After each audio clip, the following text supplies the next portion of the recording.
obviously, like, I was going to say, there's not really a good time to lose a cooperative, especially considering, where you guys are in the position of AAC and whatnot. But if there was, this would maybe be it, right?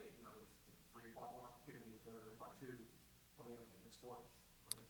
Yeah, well, it's why we chose the schedule. Obviously, you don't want to lose a quad three game at home. Still burns me, but at the end of the day, it's over. You got to forget it, and you got to move on to the next. What we have done with our schedule is put us in front of 4 more really good games to show that we can, be known as one of the better teams around the country. Colby, last week after you know, 10-day loss, he talked about how against lesser opponents, it's important, for you guys to be shifting more towards the having the hunt as opposed to the hunters, and that obviously not having results. So, do you think it's good for the guys to kind of go back in the hunter mode, defense forward before heading back in hunting kind of front? I think it's just the era, man. I don't know how you ever lose being a hunter. Even when you're the guy, you still got to be hungry and know that what can happen last game could happen. And in this era with the portal and having guys for 7 months and not really knowing them, you prepare them. You tell them all hey man, this is a trap game before we go to Clemson. You guys got to stay locked in. This is what they're going to do. This is their Super Bowl, whatever, everything. And they go out there and not play to the level of which we could play with. Not even just lose the game, but lose the game without the fire that we've had before. So I don't know how you can shift it, because in practice we don't shift it. But then as soon as the game starts, I guess you start reading the clippings or seeing what people are saying, and you lose sight of what the bigger goal is. I'm always mindful of what the bigger goal is and not from game to game.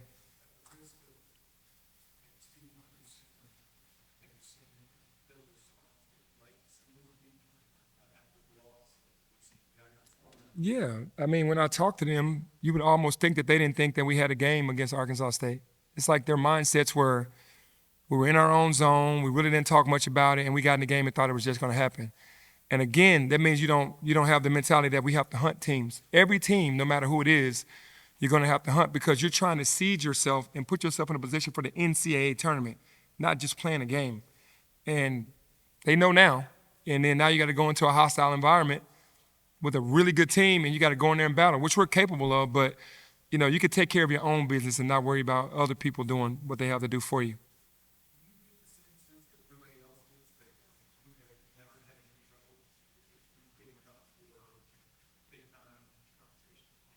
Yeah, that's crazy, because I was thinking about it the other day, because these guys come from SEC, ACC, Big East, Big 12, and then when they get to the AAC and they see Rice or they see, La Tech or they see Arkansas State, they thinking, oh, it's going to happen. Maybe so if you were on your team that had been together 2 or 3 years, because you have some type of chemistry and a bond, and you have that pride about yourself, like, hey, man, we can't let these guys come in our building. Because I feel like home court is so sacred. You should never lose a game unless a team just played out of their minds and you just didn't have it. You hit them with everything you can hit them with, and they just beat you. You shake their hands. But the way that we lost that game, it's crazy that you say that. Kendrick Davis's team was the only team, besides maybe the Jalen Duren team, that they never took anybody for granted. They were like, we got to beat everybody. But the last year's team and this year's team is kind of eerily similar, because it's like these guys are going, oh, it's just. But then if you play at Clemson, Ole Miss, Mississippi State, it's like, we got to play. Now they're ready to go. And it's just, to me, it's this era. I'm sure other coaches could talk about that around the country. Because Colgate almost came back on Kentucky last night. It's crazy how that works.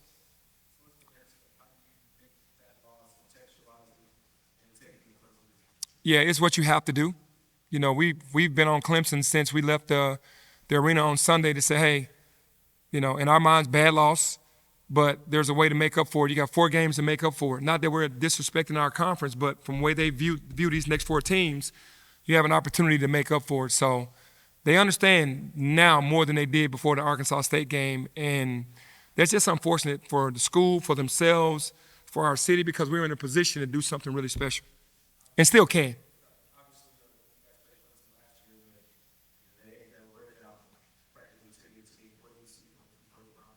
No, they have actually pretty much everybody back except for P.J. Hall. And they've added Locken from Cincinnati, the big guy, and Zachary from Boston College. And those are 2 great pieces that they've added, because they're both defensive-minded and they're both team guys, and they flow with what they already have. So it's going to be another really tough game because it's a revenge game for them. Same situations last year. They were ranked. We weren't. It was in our building. We had a whiteout. It was crazy in there, and our fans pulled us through because it was a tough game. And they're looking to do the same thing at Clemson, and we just have to go and, fight like hell for 40 minutes. Speaking of change, obviously, you guys have gone through lots of changes in the past year or so, new players, what have you. But one thing that hasn't really changed from this year to last, in any way, is the three-point defense. It was a pretty consistent problem throughout all my seasons that you guys haven't really figured out. It's kind of been the same this year so far. So, what have you kind of seen, whether it's during film sessions or on games or whatever, that's kind of causing those overlooks to happen, and what's the solution there? Again, I can say this a million times. The schedule that I put together really isn't favorable for a really new team. You want to go through a war with a team that you've had before because they know each other. What's happening is defensive assignments are being missed. Not intentional, it's just the guys in the rotations, sometimes they get confused. They have to detox everything from their old schools that they've been. Maybe guys have been to 4 different schools, 3 different schools, and you think it'd be easy because we give the script and we go through it and they have it in practice, but once the game starts, we knew Al Green was a shooter at La Tech. He still got 5 threes. We saw he made 5 threes against Southern. Same thing with Pinion. We saw him in Arkansas last year, saw him earlier this year. We knew he was a shooter. He still got 5 threes. I mean, how do you say we don't want to just face guard a kid and go stand here because we have a defensive, structure, but guys just have to understand personnel, and we beg them, hey, shooter, non-shooter, which one are you going to, stay closer to? And that's just unfortunate. Last year's team really never got it, and hopefully this year's team understands more because we've seen how the three-point line has really hurt us. Is it the same, type of schematic problems between those two teams, or is it happening in a different way? I think it's happening in a different way. I think it's just happening in a different way. Again, our style of defense is more disruptive, and sometimes a guy will be late in the rotation. Sometimes a guy will just be falling asleep.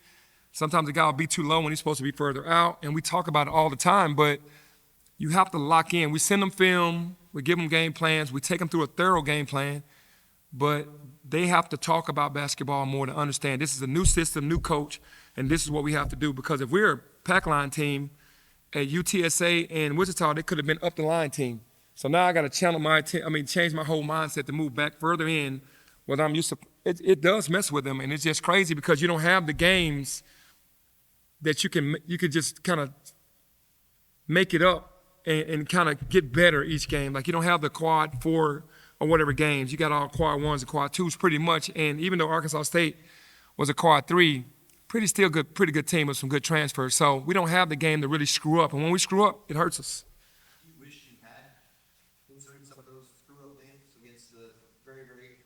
Maybe a couple, because these new teams, you want to do it because you got to get the rankings. You want the rankings, but you do need a couple of those games for guys to understand, that. Because I'm watching all the teams around the country. They have 2 or 3 of those games.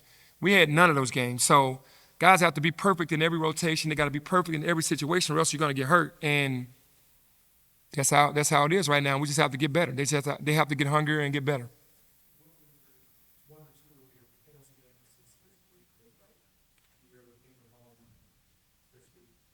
Yeah, leaving it. When we were in Hawaii, we were the toughest team. They were calling us the toughest team as far as like physicality. We were the toughest team against UConn. We were the toughest team against Michigan State. We were not the toughest team against Auburn, but we were the toughest team pretty much in that field, and they were giving us credit for that. We lost that, like he said, the hunger of being the hunter. Now we're the hunted. Now it's back to us being the hunters again, because now the next 4 games we're the hunters. So we lost that energy that we had to show people that we belong. And again, we don't show that in practice, but once the game starts, it's like it's just going to happen. The heroics of P.J. Haggerty, the heroics of Tyrese Hunter, it's going to work, and Kobe Rogers is going to make a miraculous 3, and we're still going to get out of it even if we're down. That's what his team's mental was since we've been back from Hawaii, and now they understand how serious it is.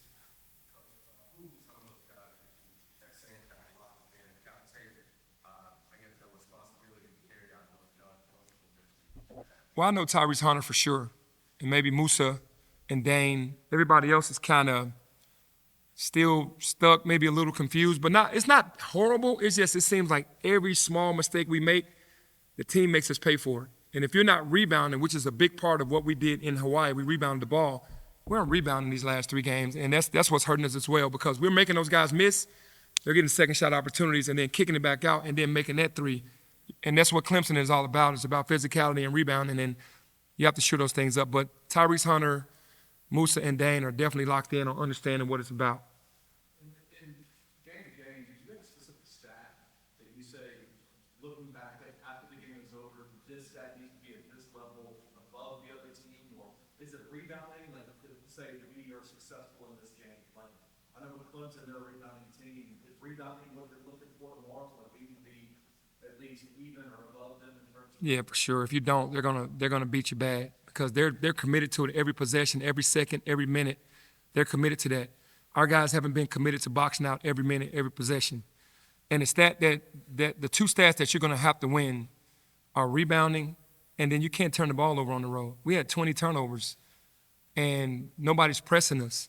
We got to protect the ball. We got to understand what's going on. We got to understand what the team does really well and make them pay for those situations, and we haven't been able to do that.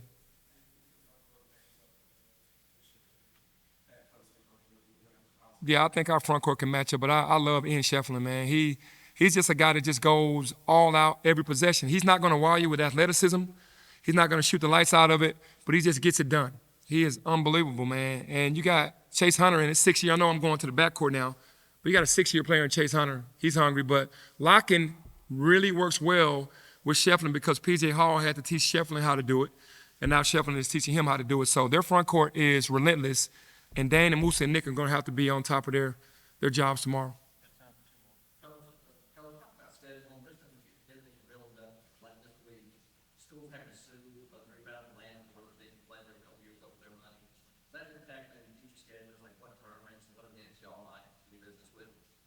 Not really. I think there might be a one-time incident, because I haven't heard it happen to other schools. I didn't even hear about what you're talking about now, but that's unfortunate if a team went to a tournament and didn't get the money for it, because, NIL is tough and teams need the money. So it's just one of those things where hopefully they'll, reconcile or make it work and get better from it.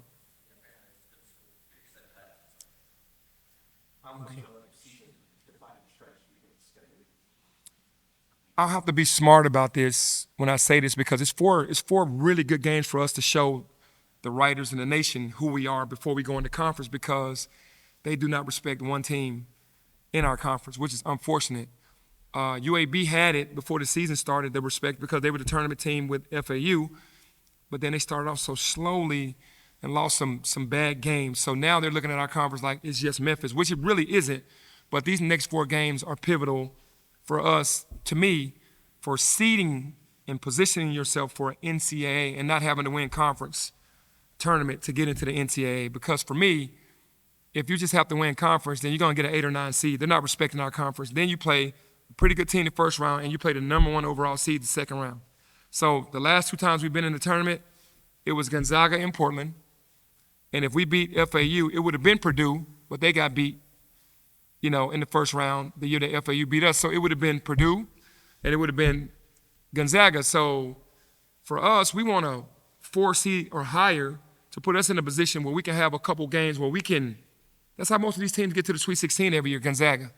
They're ranked high every year, no matter what team they have. They can win 1 or 2 big games and then just win their conference, and they're going to have a 2 or 1 seed. Well, that gives you an advantage once it gets to the tournament. We have to be an 8 or 9 if we win our conference. You just win our conference, you're going to be 8, 9 or lower. You're not going to be high. And you end up playing a really good team the first round and the number 1 overall seed the second round. And that's not what we want. So these next 4 games, to me, are for seeding in the NCAA tournament, because that's where we want to be. So that what you feel like that's the calculus for you in terms of the non-conference schedule, is those non-conference games, is trying to get, because y'all want to win the conference Yeah, for sure. every year. Yep. It's going to be the cap at 8, 9 seed. Yeah, where other teams are looking at it like, we're going to play some non-conference games to get us ready for conference, but conference is it. For us, the non-conference is it. Even though we have faltered in conference. For whatever reason, we have not just dominated conference like Cincinnati did, like Houston did, which we have to get better at. And I think it'll help us having P.J. Haggerty and Kobe Rogers who have been in the conference and know how it is. But our non-conference is everything to us for the nation. Now, obviously, you want to be the best team playing in March, April, but they just don't respect our conference enough. We don't have that luxury to be like, okay, non-conference was just, now we can go and win conference. You just don't want an 8 or 9 seed. And if you do, you have to deal with it. But because you made the NCAA tournament, but the non-conference is for us to kind of put ourselves in position, and losing that game to Arkansas State put a dent in that, was we had our own ride if we just take care of what we were supposed to take care of. But it is a blessing to have 4 games to be able to make up for that game.